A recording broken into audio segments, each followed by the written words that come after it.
আজকের বিষয় ইরান কি জিতল? সুইজারল্যান্ডে বৈঠক, হরমুজ, নতুন মধ্যপ্রাচ্যের বাস্তবতা। আসসালামু আলাইকুম। আপনারা দেখছেন ফোর্থ ডাইমেনশন। আমি মোহাম্মদ শাহজালাল মনি। আজ আমরা আলোচনা করব সুইজারল্যান্ডকে মাফ করবেন সুইজারল্যান্ডে অনুষ্ঠিত যুক্তরাষ্ট্র ইরান বৈঠকের ফলাফল নিয়ে। সংবাদ মাধ্যমের শিরোনাম একরকম, রাজনৈতিক নেতাদের বক্তব্য আরেক রকম। কিন্তু আন্তর্জাতিক রাজনীতিতে আসল প্রশ্ন হলো, কে তার কৌশলগত লক্ষ্য অর্জন করল? প্রফেসর জিয়ান জুয়েসিন প্রায়ই বলেন, আন্তর্জাতিক রাজনীতি বোঝার জন্য শুধুমাত্র যুদ্ধক্ষেত্র নয়, সরবরাহ ব্যবস্থাপনা, বাণিজ্যিক রুট, আর্থিক বাজার এবং রাষ্ট্রগুলোর দীর্ঘমেয়াদী কৌশল দেখতে হবে। হরমুজ প্রণালী সেই ধরনের একটি জায়গা। যুদ্ধ শুরু হয়েছিল ক্ষেপণাস্ত্র দিয়ে, কিন্তু যুদ্ধ শেষ হচ্ছে ট্যাঙ্কার, বন্দর এবং বাণিজ্যিক রুট প্রসঙ্গে। প্রথম বৈঠকের ফলাফল কি? সুইজারল্যান্ডে অনুষ্ঠিত প্রথম উচ্চ পর্যায়ের বৈঠকে যুক্তরাষ্ট্র ও ইরান একটি রোডম্যাপ তৈরি করতে সম্মত হয়েছে। মধ্যস্থতাকারী কাতার ও পাকিস্তানের ভাষ্যমতে উভয় পক্ষ ৬০ দিনের মধ্যে একটি চূড়ান্ত চুক্তির লক্ষ্যে কাজ করবে। এখানে অনেক ঘটনা ঘটেছে। ট্রাম্পের বক্তব্যের প্রতিবাদে ইরান আলোচনা বয়কট করেছিল। পরে কাতার ও পাকিস্তানের কূটনৈতিক প্রচেষ্টায় তারা আবার আলোচনায় ফিরে আসে। মার্কিন ভাইস প্রেসিডেন্ট জেডি ভ্যান্স বৈঠককে খুবই ফলপ্রসূ বলেছেন। তিনি দাবি করেছেন, ইরান আন্তর্জাতিক পরিদর্শকদের প্রবেশের বিষয়ে ইতিবাচক মনোভাব দেখিয়েছেন এবং হরমুজ প্রণালী খোলা রাখার জন্য একটি ব্যবস্থা গঠনের বিষয়ে আলোচনা হয়েছে। কিন্তু এখানে একটি বিষয় গুরুত্বপূর্ণ। ইরান বলেছে তারা নতুন কোনো প্রতিশ্রুতি দেয়নি। তারা যুদ্ধের আগে যে অবস্থানে ছিল, মূলত সেই অবস্থানেই ফিরে গেছে। প্রফেসর জিয়াংয়ের দৃষ্টিতে আসল বিজয়ী কে? জিয়াংয়ের বিশ্লেষণকে ধরলে তার বক্তব্যের কেন্দ্রীয় ধারণা হলো, যে পক্ষ নিজের প্রতিপক্ষকে তার কাঙ্ক্ষিত আচরণ পরিবর্তনে বাধ্য করতে পারে, কৌশলগতভাবে সে পক্ষই এগিয়ে থাকে। এই যুদ্ধের শুরুতে মার্কিন ইসরায়েল জোটের লক্ষ্য ছিল ইরানের আঞ্চলিক প্রভাব কমানো, পারমাণবিক কর্মসূচিতে নতুন সীমাবদ্ধতা আরোপ করা, হরমুজের উপর ইরানের প্রভাব ভেঙে দেয়া, মধ্যপ্রাচ্যে মার্কিন প্রতিরোধ ক্ষমতা পুনঃপ্রতিষ্ঠিত করা। কিন্তু বৈঠকের পর যে চিত্র দেখা যাচ্ছে তা ভিন্ন। ইরান এখনো আলোচনার টেবিলে রয়েছে। ইরানের সরকার টিকে আছে। হরমুজ এখনো তাদের সবচেয়ে বড় কৌশলগত লিভারেজ এবং সবচেয়ে গুরুত্বপূর্ণ বিষয়, ওয়াশিংটন এখন সংঘাতের পরিবর্তে স্থিতিশীলতা খুঁজছে। এটি ইঙ্গিত দেয় যে সামরিক পর্যায়ে নয়, বরং রাজনৈতিক পর্যায়ে উভয় পক্ষ একটি ফ্রিজড কনফ্লিক্ট মডেলের দিকে যাচ্ছে। হরমুজ কেন এত গুরুত্বপূর্ণ?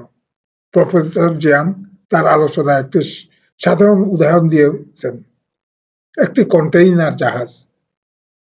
বিশ্ব অর্থনীতি চলে হাজার হাজার এমন জাহাজের উপর, যেগুলো সাধারণ মানুষ কখনো খেয়ালও করে না। কিন্তু তাদের চলাচল বন্ধ হলেই বিশ্ব অর্থনীতি কেঁপে ওঠে। হরমুজ প্রণালী দিয়ে বিশ্বের বিপুল পরিমাণ জ্বালানি, কনডেন্স গ্যাস পরিবাহিত হয়, সার পরিবাহিত হয়। সাম্প্রতিক উত্তেজনার পর জাহাজ চলাচল নাটকীয়ভাবে কমে যায়, কিন্তু জাহাজ তাদের স্বয়ংক্রিয় শনাক্তকরণ ব্যবস্থা বন্ধ করে দেয়। বীমা কোম্পানি, শিপিং অপারেটর এবং জ্বালানি বাজারগুলো উচ্চ সতর্কতায় চলে যায়। এখানে গুরুত্বপূর্ণ বিষয় হলো ইরানকে হরমুজ স্থায়ীভাবে বন্ধ করতে হয়নি, শুধুমাত্র সেই সম্ভাবনা সৃষ্টি করাই যথেষ্ট ছিল। এটাই কৌশলগত লিভারেজ। মার্কিন যুক্তরাষ্ট্র এখানে কি পেল? ওয়াশিংটনের জন্য সবচেয়ে গুরুত্বপূর্ণ বিষয় ছিল তিনটি। প্রথমত, হরমুজ খোলা রাখা। দ্বিতীয়ত, আঞ্চলিক যুদ্ধকে নিয়ন্ত্রণের মধ্যে আনা। তৃতীয়ত, আন্তর্জাতিক বাজারকে আশ্বস্ত করা যে যুক্তরাষ্ট্র এখনো বৈশ্বিক বাণিজ্য রুট সুরক্ষিত রাখতে সক্ষম। জেডি ভ্যান্স প্রকাশ্যে বলেন, তারা এমন একটি ব্যবস্থা গঠন করেছে যা হরমুজ খোলা রাখবে এবং আঞ্চলিক যুদ্ধবিরতিকে এগিয়ে নেবে। অর্থাৎ যুক্তরাষ্ট্র সামরিক জয়ের চেয়ে অর্থনৈতিক স্থিতিশীলতাকে অগ্রাধিকার দিতে শুরু করেছে। লেবাননের প্রসঙ্গটি এত গুরুত্বপূর্ণ কেন? বৈঠকের আরেকটি গুরুত্বপূর্ণ দিক ছিল লেবানন। ইরানের প্রেসিডেন্ট পেজেশকিয়ান প্রকাশ্যে বলেছেন যে লেবাননের সামরিক অভিযান বন্ধ হওয়াকে তারা আলোচনার একটি সাফল্য হিসাবে দেখছেন।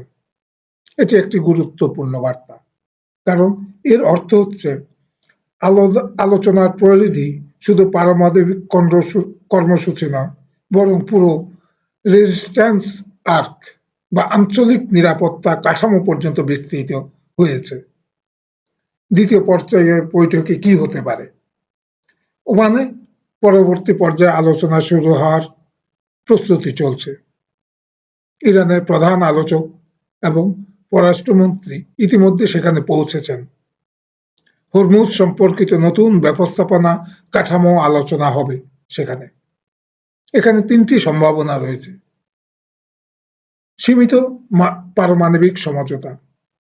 দ্বিতীয়ত, হরমুজ নিরাপত্তা কাঠামো নিয়ে আঞ্চলিক চুক্তি, খুবই গুরুত্বপূর্ণ। ৩, লেবানন, সিরিয়া এবং উপসাগরীয় নিরাপত্তা নিয়ে বিস্তৃত আঞ্চলিক সমঝোতা।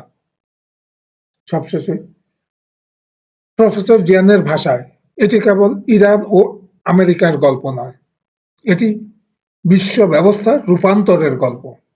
একসময় যেখানে সামরিক শক্তি একাই সিদ্ধান্ত নির্ধারণ করত,